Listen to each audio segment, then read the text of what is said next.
Professor Kethler stood at the front of her massive classroom, watching hundreds of alien students settle into their seats.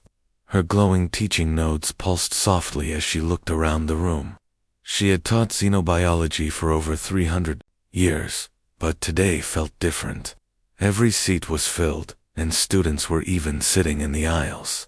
Word had spread through the entire Galactic University that today's lesson would cover the most feared topic in their curriculum, Earth, the professor's species.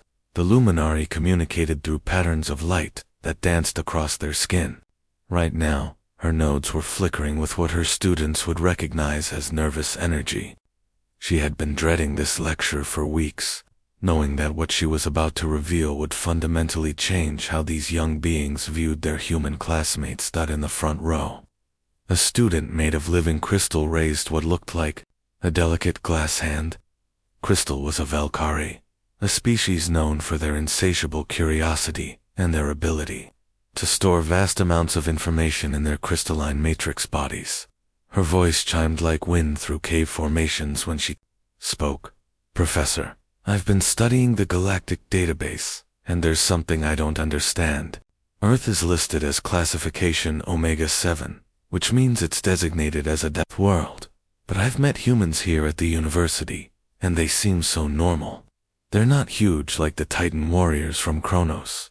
They're not fast like the wind runners from Zephyr. They don't have natural weapons or poison like the Venom speakers from Toxic Prime. So what makes their planet so incredibly dangerous that it gets the highest threat rating in our system?"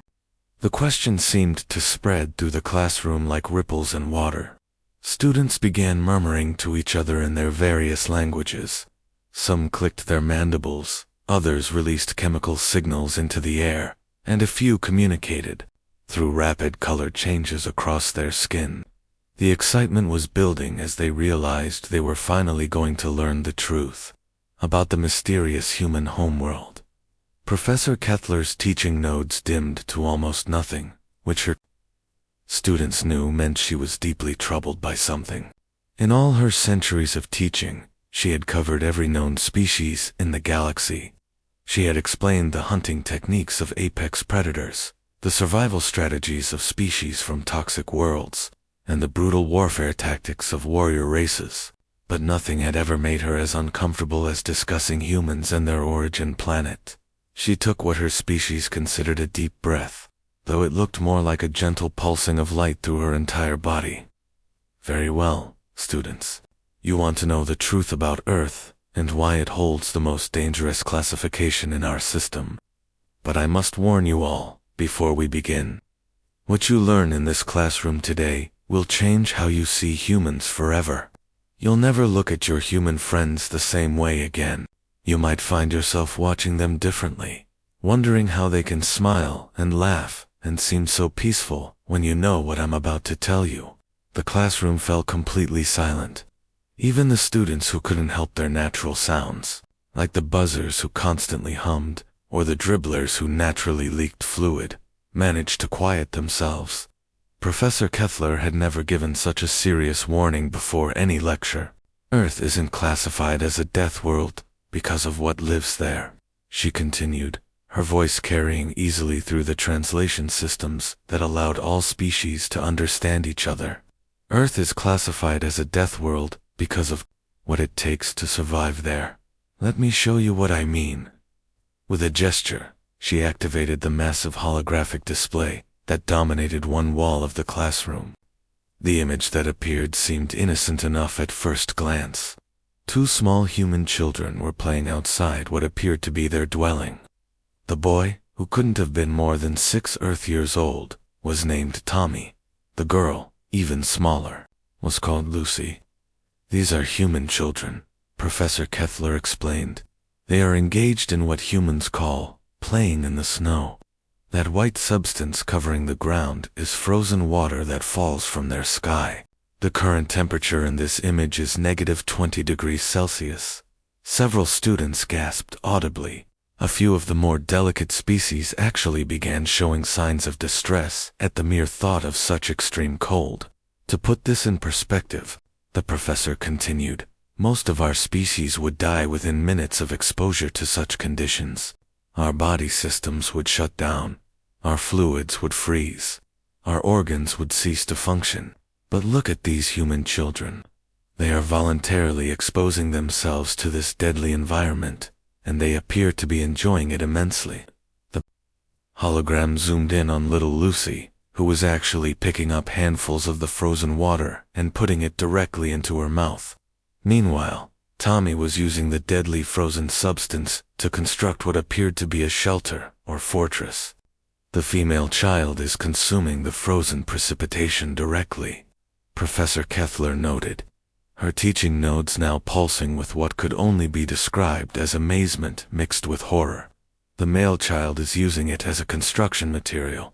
Neither shows any sign of distress or awareness that they are surrounded by conditions that would be instantly lethal to most galactic species. The classroom erupted in shocked whispers and exclamations. Many students were taking frantic notes, while others seemed to be having trouble processing what they were seeing. The revelation that humans considered deadly environmental conditions to be recreational activities was clearly having a profound impact on their understanding of their human peers. Professor Kethler's teaching nodes brightened as she prepared to show her students something that would shake their understanding of planetary habitability. With a wave of her luminescent appendage, the massive holographic display flickered to life, showing a beautiful blue and green sphere floating peacefully in the darkness of space. Earth looked serene, almost inviting, with its swirling white clouds and vast blue oceans. Several students made appreciative sounds at its beauty. "This is Earth," she announced, her voice carrying a weight that made the students lean forward in anticipation. At first glance, it appears to be a paradise world. The colors are pleasant, the atmosphere looks stable, and those white formations suggest a healthy water cycle. Many of you are probably thinking it looks like a perfect vacation destination. She paused, letting that image sink in before her. Nodes dimmed ominously. But appearances, as we're about to learn, can be devastatingly deceiving. Earth experiences temperature variations of over 100 degrees Celsius between its seasons. To put that in perspective, that's the difference between water freezing solid and water boiling away into vapor. Most of our homeworlds maintain stable temperatures within a range of maybe 10 degrees. Earth's temperature swings would be like living in an oven one day and a freezer the next. The hologram zoomed in closer to Earth's surface, showing massive swirling storm systems that looked like giant hurricanes from space. But temperature variation is just the beginning, Professor Kethler continued. Earth's weather systems regularly generate rotating columns of air that move at speeds of 300 kilometers per hour. These are called tornadoes, and they can appear anywhere, anytime, with almost no warning. They can lift entire structures off the ground and hurl them dozens of kilometers away. A student near the back, one of the rock-like granite people, made a grinding sound of disbelief. Surely no intelligent species would build permanent settlements in areas where such phenomena occur. That's exactly what humans do, the professor replied. They build their cities right in the paths of these deadly wind columns. And when the storms come, they simply rebuild. The display shifted to show actual footage from Earth's surface. A human male named Tyler was standing outside what appeared to be his dwelling, looking up at the sky as massive dark clouds gathered overhead. The clouds looked angry and threatening, crackling with electrical energy that could be seen even from the surface. Any reasonable being would be seeking the deepest, most protected shelter available. This human is observing what his species calls a storm approaching, Professor Kethler explained. Note his completely relaxed posture. His arms are crossed. Casually, he shows no signs of fear or urgency. He is not seeking shelter, calling for help, or showing any of the normal survival responses we would expect when facing mortal danger. As they watched, the storm hit. Rain began falling with such intensity that it created a wall of water descending from the sky. The sound was deafening, like thousands of drums beating at once. The water hit the ground with such force that it bounced back up, creating a mist that obscured vision. This wasn't gentle precipitation. This was a liquid assault that would have knocked most galactic species unconscious from the sheer impact. Tyler's response to this deadly deluge was remarkable in its casualness. He simply reached into his dwelling, pulled out what appeared to be a thin cloth barrier attached to a metal framework, and opened it above his head. This flimsy protection wouldn't have stopped a gentle breeze on most worlds, yet he seemed to consider it adequate defense against what was essentially a water-based bombardment. Even more incredibly, he continued with whatever he had been doing, walking around his property as if the storm was merely a minor inconvenience. "What you're witnessing," Professor Kethler explained, her teaching nodes now pulsing with a rhythm that indicated deep concern, "is what humans refer to as gentle spring rain. According to their weather classification system, this is considered mild, pleasant precipitation. The impact force of these water droplets would be enough to strip flesh from most of our species. The volume of water falling would be enough to drown many of us in minutes. Yet humans consider this refreshing weather and actually enjoy being outside in it." A student named Pip, one of the aquatic fluvians who breathed through delicate gill slits, began showing signs of severe distress. Her gills were fluttering rapidly as she struggled to process what she was seeing. "But that's impossible," she gasped, her voice bubbling through the water-filled speaking chamber she needed to communicate in air. "Nothing could survive such extremes.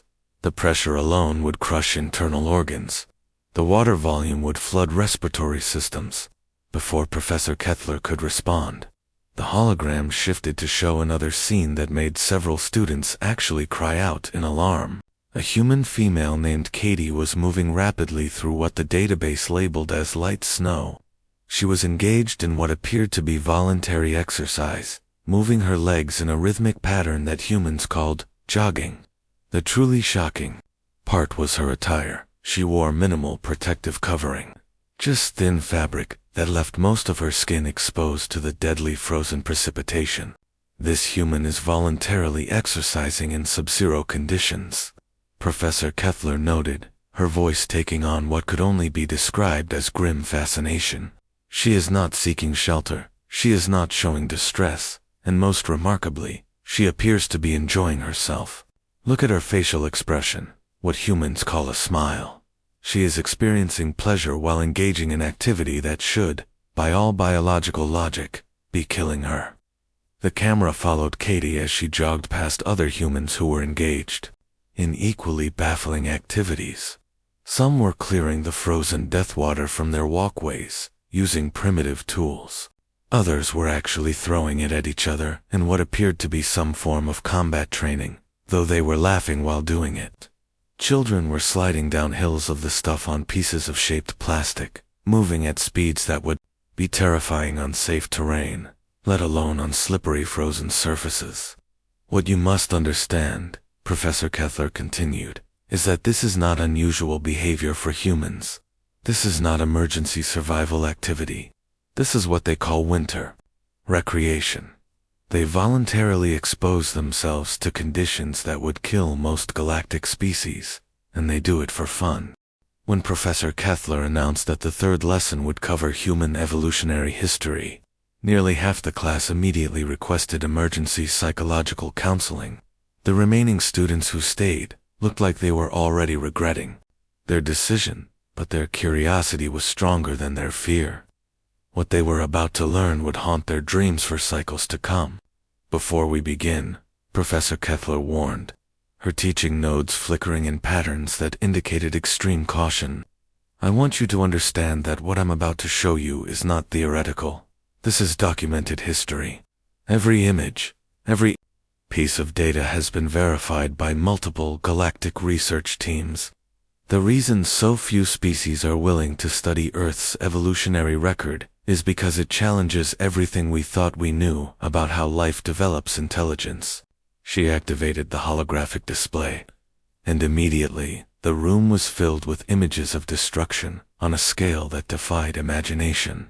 Massive asteroids smashing into planetary surfaces, volcanic eruptions that could be seen from space, ice sheets covering entire continents, and atmospheric compositions that would be instantly lethal to most known life forms.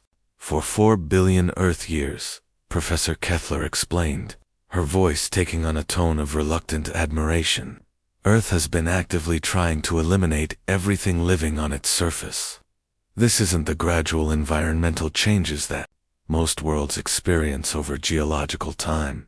This is constant, relentless, planetary-scale warfare against life itself.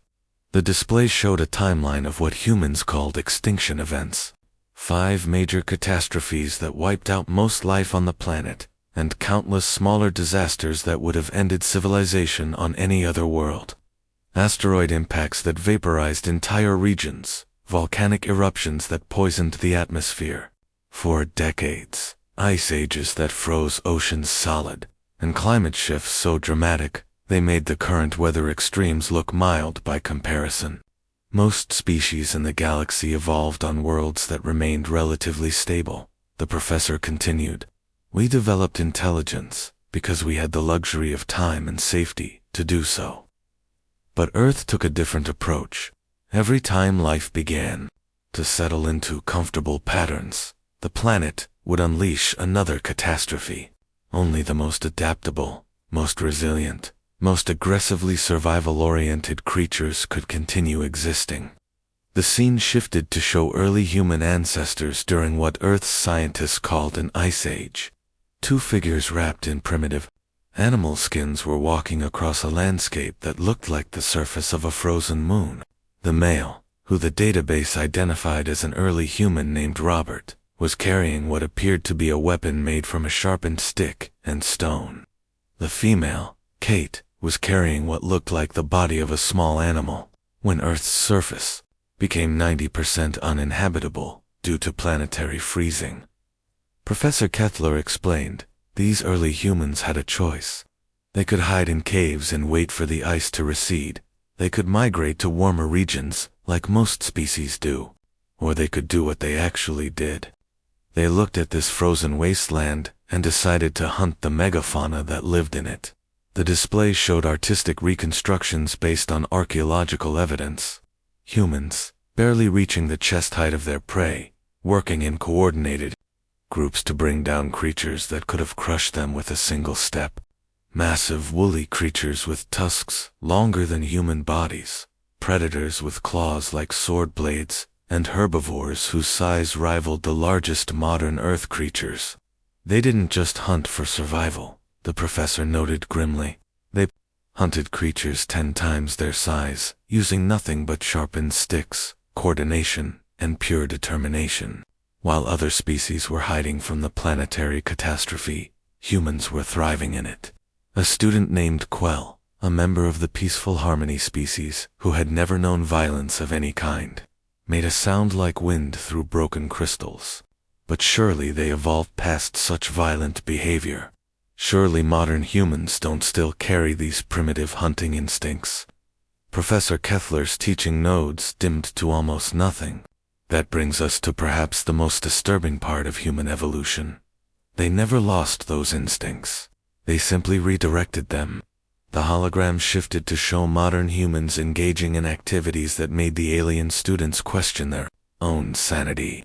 A human male named Derek was hanging from a vertical rock face thousands of meters above the ground, secured only by a thin rope that looked like it could snap at any moment.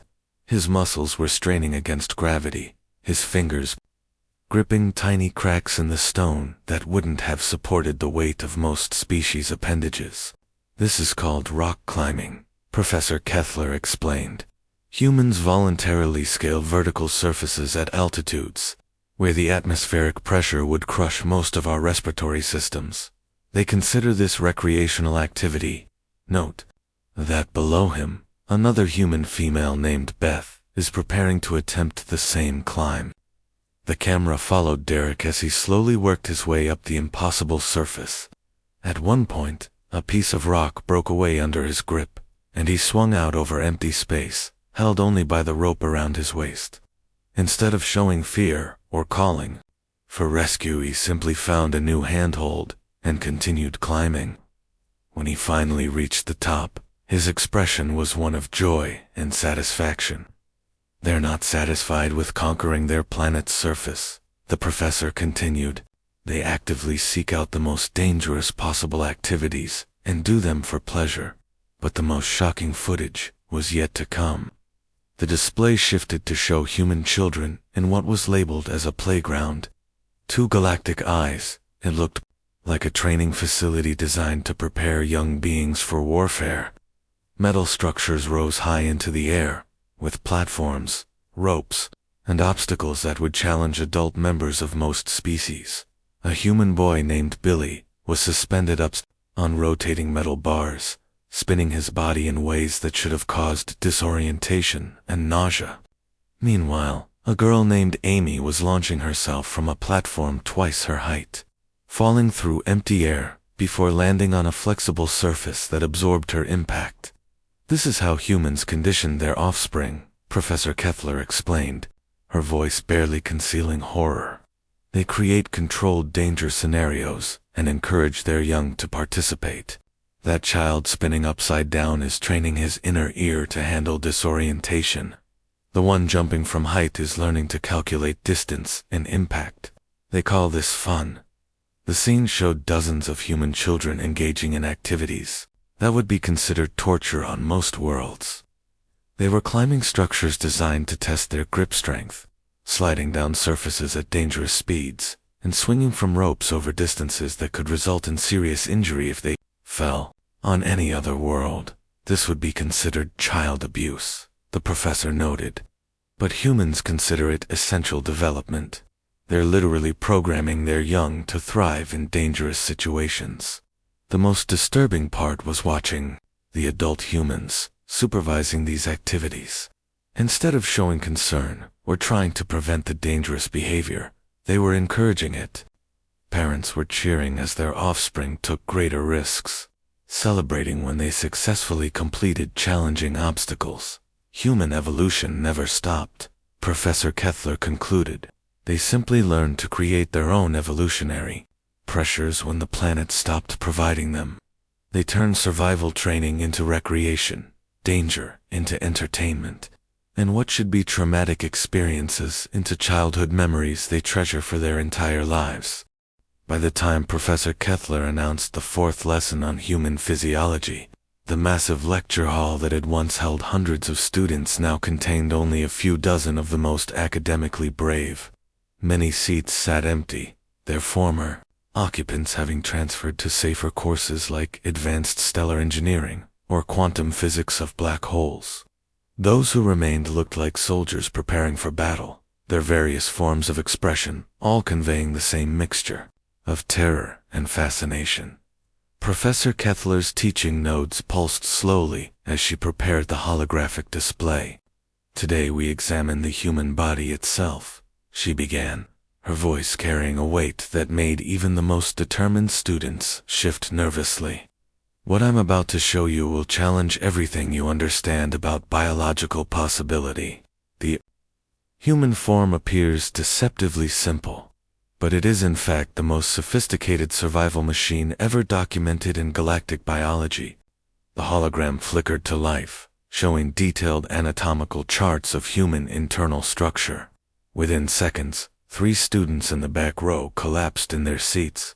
The crystalline Valkyrie student made sounds like breaking glass, while one of the gaseous nebula people began dispersing in distress. Even the hardy rock folk were showing cracks in their mineral composure. The human body, Professor Kethler continued, is essentially a biological weapon system disguised as a social creature. Every aspect of their physiology is designed for survival in impossible conditions. Let's start with something as basic as their blood. The display zoomed in to show human blood cells flowing through vessels. To most galactic species, it looked like liquid metal poisoning the organism from within. Human blood is iron-based, which makes it toxic to most known life forms. If you were to receive a human blood transfusion, it would likely kill you within hours. Yet humans require this corrosive substance to survive. Their blood doesn't just carry oxygen like ours does, it's essentially liquid metal that somehow keeps their organs functioning. The hologram shifted to show a human male named Owen working in what appeared to be a construction site. A massive piece of metal equipment had fallen and struck his arm, creating a wound that exposed the bone underneath. Any reasonable being would have immediately collapsed from shock and blood loss. Instead, Owen looked at the injury with mild annoyance, like he had spilled food on his clothing. Observe this human's response to severe bodily damage, Professor Kethler noted. Instead of seeking immediate medical attention, collapsing from pain, or calling for emergency assistance, he is treating this life-threatening injury as a minor inconvenience. Owen calmly walked over to a supply container, pulled out what appeared to be absorbent cloth material, and wrapped it around his wounded arm. He tied it tightly, tested his grip strength, and then returned to operating heavy machinery as if nothing had happened. The wound was still bleeding through the improvised bandage, but Owen seemed completely unbothered by this fact. Humans have a cultural saying, the professor explained. When injured, they tell each other to walk it off. This phrase literally means to cure injury through continued physical activity.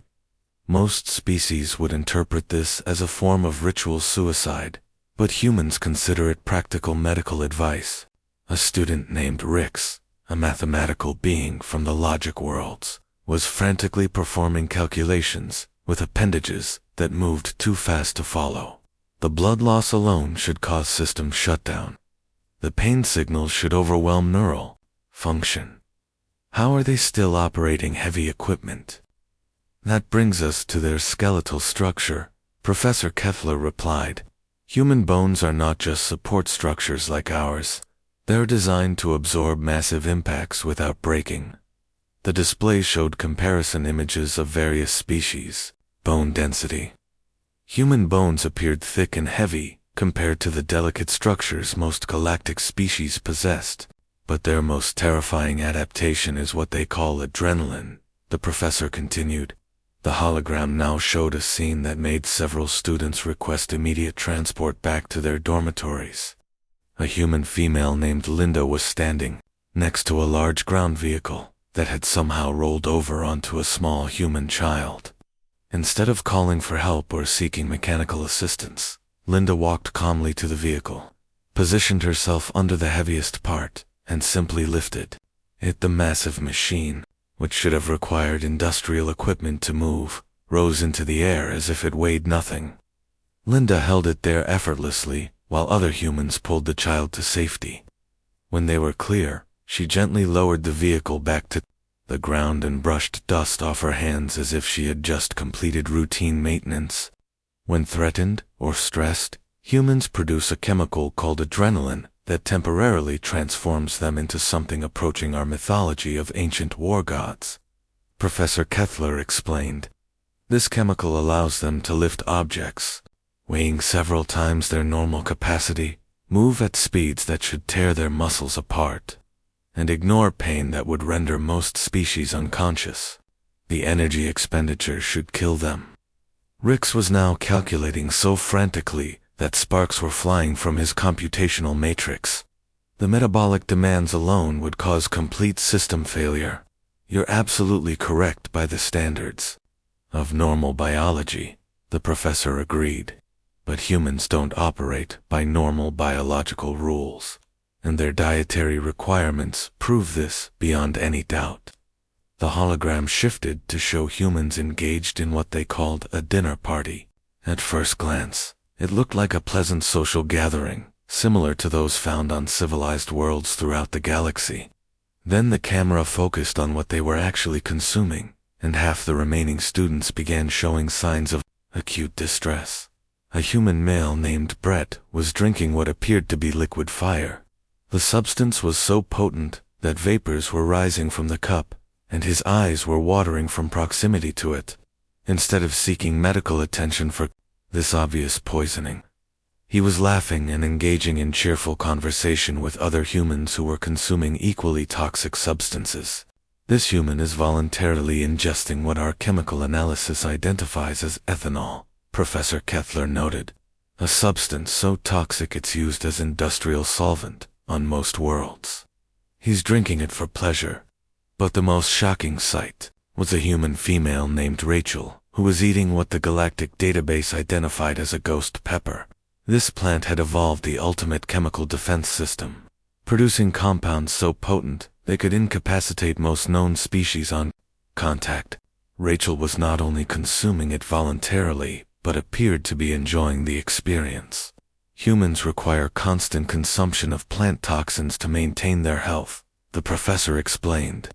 What plants develop as chemical weapons to prevent consumption, humans use as flavoring agents. The more toxic the plant, the more they seem to enjoy eating it. The final image was perhaps the most disturbing of all. The hologram showed human children sleeping peacefully in their dwelling, but they were not alone. Curled up next to them were large carnivorous beasts with powerful jaws and razor-sharp claws, creatures that could easily kill adult members of most galactic species, and perhaps most impossibly of all, Professor Kethler concluded. Humans have somehow convinced their planet's apex predators to live with them peacefully. They call these deadly killers pets and trust them to protect their most vulnerable offspring while they sleep. The few students who remained were sitting in stunned silence, finally beginning to understand that humans weren't just survivors of a hostile world.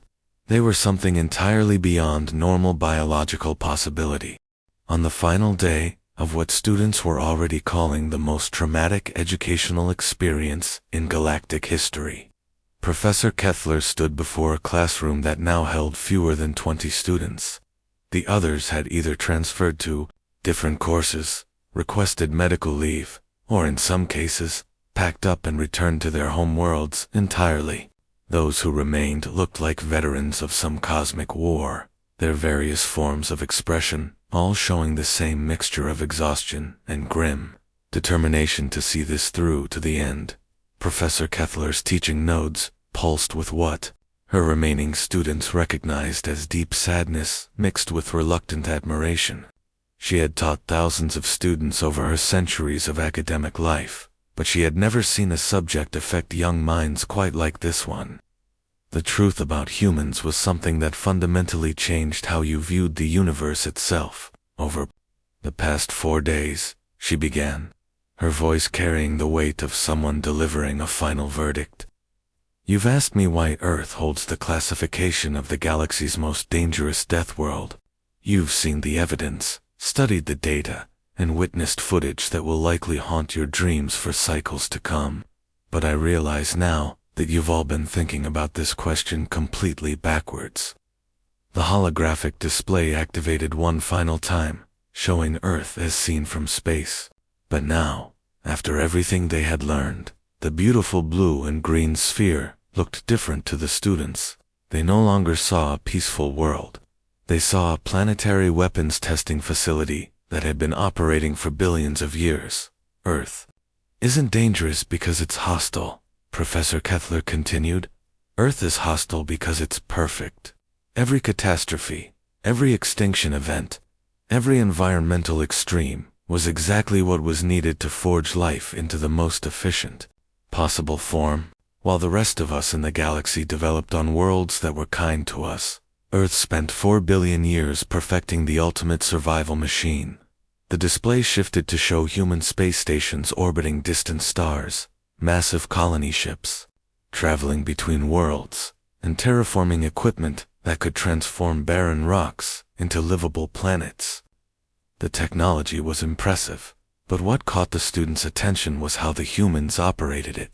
They worked in environments that would require full protective suits for most species, yet they seemed comfortable and relaxed.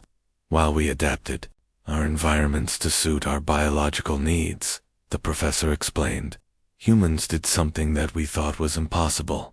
They adapted themselves to survive anywhere. They didn't just survive their death world, they conquered it so completely that they became bored and started looking for new challenges. The hologram focused on a recently established human colony on a world that had been deemed uninhabitable by galactic survey teams. The surface temperature fluctuated wildly, The atmosphere contained trace toxins, and the soil composition would poison most known plant life. Yet here was a thriving human settlement, with people walking around as if they were on a pleasant vacation world. A human male named Connor was constructing a shelter using local materials while sub-zero winds howled around him. He wasn't wearing the environmental protection suit that would be required for most species, just regular clothing that looked barely adequate for mild weather. Meanwhile, a human female named Diana was somehow growing food in soil that should have been toxic. She had her hands buried in the poisonous dirt, testing its composition by touch alone. Every world humans settle becomes habitable within decades, Professor Kethler noted, but not because they change the environment to suit them. They change themselves to suit the environment. They don't terraform planets, they terraform themselves. The display showed more human colonies on worlds throughout the galaxy. Settlements in frozen wasteland, communities built inside active volcanic regions, cities floating on gas giant atmospheres, and research stations on planets where the gravity would crush most species.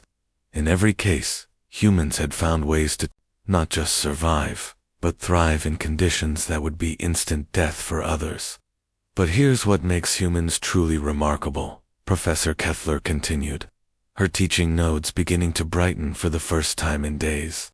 Despite being forged in the galaxy's most hostile environment, despite having the biological capacity for unprecedented violence, despite possessing survival instincts that make them natural apex predators, they make a conscious choice that defies everything their evolution should have programmed them to do. The final holographic image appeared, and for the first time in 5 days, it didn't terrify the students. It showed humans working alongside members of every known galactic species in perfect cooperation. The scene was from a recent galactic relief effort, where a solar flare had devastated a peaceful agricultural world. A human male named Kevin was carefully tending to an injured Fluvian, his powerful hands that could crush stone working with delicate precision to treat wounds that would be fatal if handled roughly. Nearby, a human female named Rachel was sharing her own food supplies with a group of crystalline Valkyrie students who had been trapped without proper nourishment for their energy-based biology. They choose cooperation over conquest, Professor Kethler explained, her voice filled with something approaching awe. They extend friendship to species that could never survive on their world. They use their incredible strength to protect rather than dominate. They create art, build societies based on concepts like justice and compassion, and dream of futures where all species thrive together. The hologram showed more scenes of human-alien cooperation. Humans teaching other species survival techniques, sharing their technology freely, and risking their lives to protect beings who were completely helpless in dangerous situations. In every case, the humans could have easily dominated or exploited the other species, but instead, they chose to help and protect them. Crystal, the Valkyrie student, who had asked the original question that started this week-long journey into cosmic horror, finally found her voice. It came out as barely more than a whisper, like wind through crystal formations. So, we're safe with them, even knowing what they're capable of. Professor Kethler's teaching nodes flared bright enough to illuminate the entire classroom, displaying what her species used to show deep joy and profound relief. My dear student, you're safer than you'll ever know. Earth didn't just produce the galaxy's most perfect survivors. It forged the galaxy's most perfect guardians. She gestured to the holographic display, which now showed human peacekeepers stationed throughout galactic space, human rescue teams responding to disasters on worlds they had never seen before, and human researchers working tirelessly to solve problems that affected species they could easily outlive and outfight. Humans are what monsters become when they choose to be kind, the professor concluded. And that choice, that conscious decision to use ultimate power for protection rather than domination, is, perhaps, the most terrifying and wonderful thing in the universe. They could conquer us all, But instead, they've chosen to guard us all. The remaining students sat in stunned silence, finally understanding why humans were simultaneously the most feared and most beloved species in the Galactic Alliance. They weren't just survivors of the ultimate death world. They were proof that evolution could create something beyond mere survival: wisdom, compassion, and the choice to be better than what nature had made them.